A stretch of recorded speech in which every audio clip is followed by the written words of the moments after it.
अस्सलामुअलैकुम वरहमतुल्लाहि वबरकातुहू। अल्हम्दुलिल्लाह बुक्रतन व असीला व सलातु वस्सलाम अला मुहम्मदिन व आलिहि व अस्हाबिहि सलामन जमीला। अम्मा बाद, क़ाल नबी सल्लल्लाहु अलैहि वसल्लम लिकुल्लि शैइन अलम व अलमुल ईमान अस्सलाह।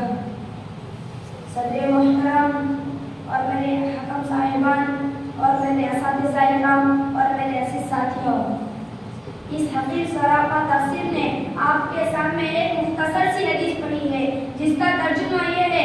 सरकारे दो आलम जनाब मोहम्मद रसूलुल्लाह सल्लल्लाहु अलैहि वसल्लम ने इरशाद फरमाया, हर चीज का एक निशान होता है और ईमान का निशान नमाज है।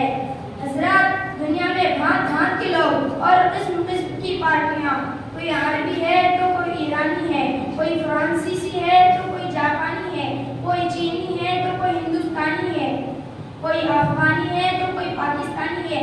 इसी तरह आपके मुल्क में मुख्तलिफ पार्टियां हैं।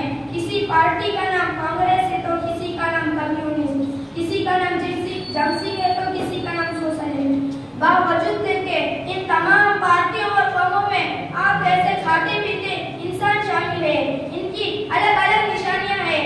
आप इन्हीं निशानियों को देखकर मालूम करते हैं कि फला कहाँ का रहने वाला है, फला किसी पार्टी से ताल्लुक रखता है।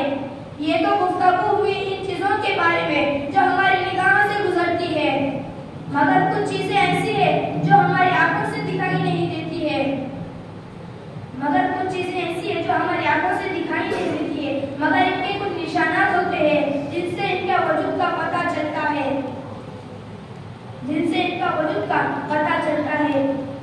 मगर कुछ अलामतें ऐसी है कि जिनसे हम पहचान जाते हैं। मगर इस हदीस में ईमानदार की ये निशानी बताई गई कि वो नमाज पढ़ता है, रोजा है चंद मखसूस दिन के लिए, हज व ज़कात है सिर्फ दौलतमंदों के लिए। यानी नमाज छोड़ना मुसलमानों का काम नहीं है। मर्द मुस्लिम सब कुछ छोड़ सकते हैं। हमारा काम कहना है कि आप सुने और उस पर अमल करें। मैं यहाँ पर अपनी एक शायर के साथ अपनी तकरीर खत्म करना चाहता हूँ। आ गया ऐन लड़ाई अगर मैं वक्त नमाज